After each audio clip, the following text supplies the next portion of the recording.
नमस्कार साथियों, मैं गोविंद मालविया आपका हार्दिक स्वागत करता हूं। और जो साथी इस वीडियो सीरीज में नए जुड़े हुए हैं उनके लिए मैं स्पेशली बता दूं, हम राजस्थान के भूगोल का काफ़ी बारीकी से अध्ययन कर रहे हैं।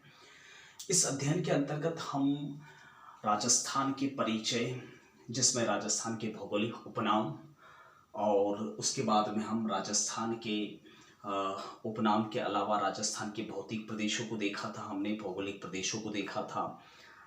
जिसके बाद में हमने राजस्थान की जो जलवायु कुछ बाकी रह गई थी तो वो अभी देख रहे हैं, और साथ ही साथ नदियाँ और नदी घाटी योजनाएं, इसके अलावा जो बहुउद्देशीय परियोजनाएं हैं, ये सारी चीज़ें हमने देखी थी। आप प्लेलिस्ट में जाकर वीडियो देख सकते हैं जिसमें मैंने एक एक बारीकी कवर कर रखी है कंपटीशन के हिसाब से। ठीक है, कुछ देर पहले मैंने वीडियो प्रिपेयर किया था, उसमें वॉइस रिकॉर्ड नहीं हुई थी, फिर से कोइंसिडेंटली दोबारा इसको देखते हैं, इस बार ट्राई करते हैं। ये वैसे होपफुली राजस्थान के भूगोल का अंतिम टॉपिक होगा, उसके बाद में हम अलग विषय वस्तु शुरू करेंगे। मैंने बड़ी मेहनत से इस वीडियो को प्रिपेयर किया है, आप देख सकते हैं, बोर्ड पे दिखाई दे रहा होगा। तो ये बहुत ही महत्वपूर्ण भी है टॉपिक, और कंपटीशन में विशेष तौर से मैटर करता है। ठीक है, तो एक बार शुरू कर लेते हैं इसको। देखिए, हमने राजस्थान की जलवायु जो पिछले वीडियो के अंदर देखी थी, जिसमें हमने कोपेन के आधार पर बांट के उसको देखा था। कोपेन जो है वह जलवायु को 5 भागों में डिवाइड करता है, ए, बी, सी, डी और ई।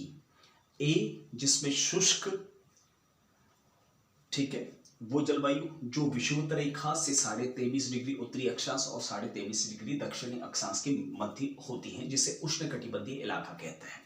ठीक है, 23.5 डिग्री से ऊपर 35 डिग्री तक जिसे उपोष्ण कहते हैं, और राजस्थान की लोकेशन वह उपोष्ण कटिबंध के अंतर्गत आती है। ठीक है, तो बी तो जब सब जगह कोड लगेगा ही लगेगा राजस्थान में, चाहे कोई भी थ्योरी हो। ठीक है, दूसरी बात, इसके अलावा उसके बाद में नंबर आता है सी का, जिसके अंदर आता है शीतोष्ण कटिबंध, और उसके बाद में आता है डी, जिसे हम शीत कटिबंध कहते हैं। फिर डी के बाद में ई, जो टुंड्रा प्रदेश या फिर बर्फीले क्षेत्र होते हैं, जहां वर्ष पर जो है बर्फ जमी रहती है, वो वाले इलाके। तो 5 भागों में डिवाइड किया है कोपेन ने। कोपेन और त्रिवार्था में कोई ज्यादा अंतर नहीं है। ठीक है, दोनों बात करते हैं कि जो जलवायु है वह वनस्पति और वर्षा के आधार पर उसका वर्गीकरण होना चाहिए। तो वनस्पति और वर्षा के आधार पर त्रिवार्था और कोपेन ने दोनों ने वर्गीकृत किया है राजस्थान की जलवायु को। त्रिवार्था से रिलेटेड मैंने ये मैप बना रखा है। त्रिवार्था की जो थ्योरी है, जिसके अंतर्गत 0 से 20 सेंटीमीटर तक की वर्षा जो होती है उसे हम कहते हैं BWH, जहां जो मुख्य शहर है जैसलमेर। यहाँ वनस्पति पाई जाती है मरुद्भिद, जिसे हम जीरोफाइट्स कहते हैं। ठीक है, फिर है BSH, जिसका मुख्य शहर है नागौर, जहां वर्षा की मात्रा है 20 से 50 डिग्री सेल्सियस के बीच में, जहां वन पाए जाते हैं, वनस्पति, स्टेपी और पतझड़। क्योंकि वनस्पति और वर्षा के आधार पर वर्गीकरण किया है कोपेन ने और त्रिवार्था दोनों ने। ठीक है, इसके बाद में है CAW, जिसका मुख्य शहर है सवाई माधोपुर, वर्षा की मात्रा है 60 से 80 डिग्री सेंटीमीटर। ठीक है, जिसमें मिश्रित पतझड़ वन पाए जाते हैं या वनस्पति पाई जाती है। फिर AW, जिसके अंतर्गत मुख्य शहर है डूंगरपुर, जहां वर्षा की जो है वह 80 से 100 डिग्री सेल्सियस, जिसमें सवाना और मानसूनी वन पाए जाते हैं। तो त्रिवार्था और कोपेन में ज्यादा अंतर नहीं है। सबसे मुख्य और सबसे इंपॉर्टेंट थॉर्नवेट ने जलवायु को 3 भाग में डिवाइड करके पढ़ा है। ठीक है, जबकि कोपेन और त्रिवार्था ने 2 भागों में, वनस्पति और वर्षा के आधार पर। ठीक है, कोपेन और त्रिवार्था ने, थॉर्नवेट ने 3 भाग बताए हैं, वर्षा, वनस्पति के अलावा वाष्पीकरण के आधार पर भी। ध्यान रखना, ये एक्स्ट्रा है वाष्पीकरण। ठीक है, ये थ्योरी दी थी 1931 में उसने, और उसके आधार पर उसने राजस्थान के भौगोलिक प्रदेशों को 1, 2, 3 और 4 भागों में डिवाइड किया है। ठीक है, सबसे पहले कोडिंग देख लेते हैं। ये कोडिंग बहुत ही महत्वपूर्ण होती है और अक्सर पूछते हैं, और थॉर्नवेट तो आपके एग्जाम के लिए काफ़ी हद तक very very very very important मान सकते हैं आप। ठीक है, सबसे पहले देखते हैं ए, तापत्तर के आधार पर, जिसमें ए मतलब अति आर्द्र, बी आर्द्र, सी उप आर्द्र, डी अर्ध शुष्क और ई शुष्क। ठीक है, अब इसमें कोडिंग में ये पीछे वाला हिस्सा, ये तो आगे वाला हो गया।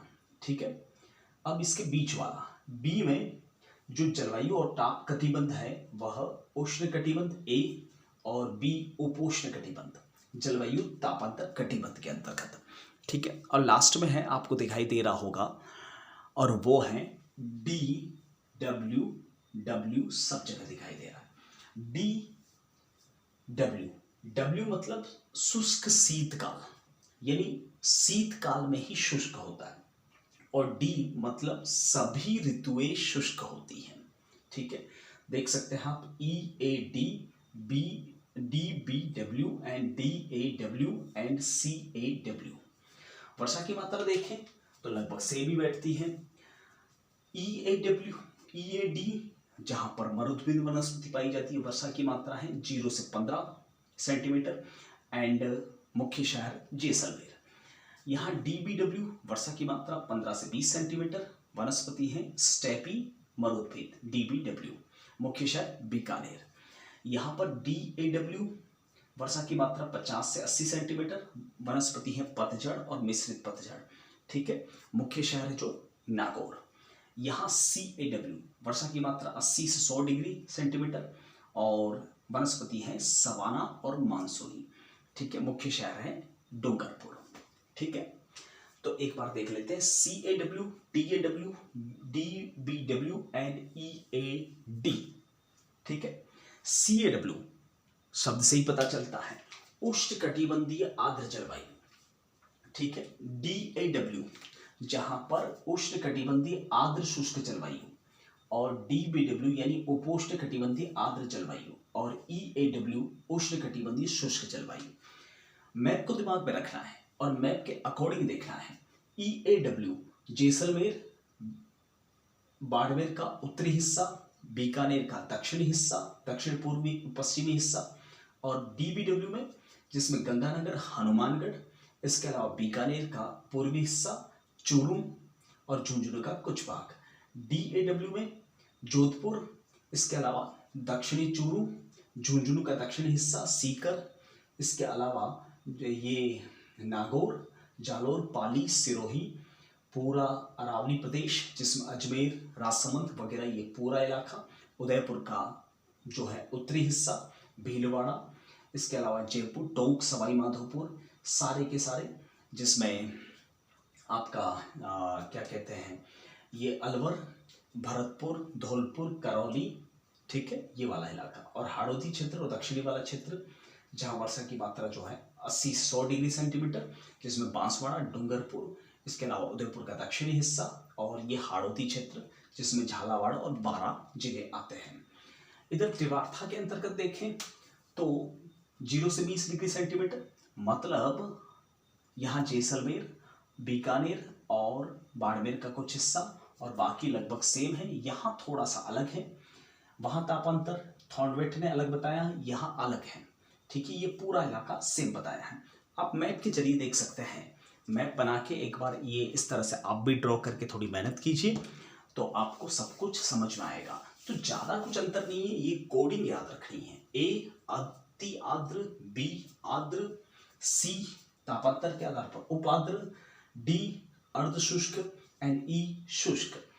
बीच में ए उष्णकटिबंधीय जलवायु ताप कटिबंध के आधार पर, बी उपोष्ण कटिबंध। डब्ल्यू का मतलब शुष्क शीतकाल में, और डी का मतलब सभी ऋतुओं में, यानी सर्दी, गर्मी, बारिश सभी में सभी ऋतुएं शुष्क होती है, ये वर्षा के आधार पर, और ये आर्द्रता के आधार पर। सी उपाद्र मिलता है राजस्थान में, डी अर्धशुष्क और ई शुष्क। ठीक है, तो ये है कोडिंग त्रिवार्था, थॉर्नवेट और कोपेन की। तो दोस्तों इस वीडियो में फिलहाल इतना ही, मिलता हूँ आपको अगले वीडियो सीरीज में, जय हिंद, नमस्ते, Vande Mataram, thank you, bye.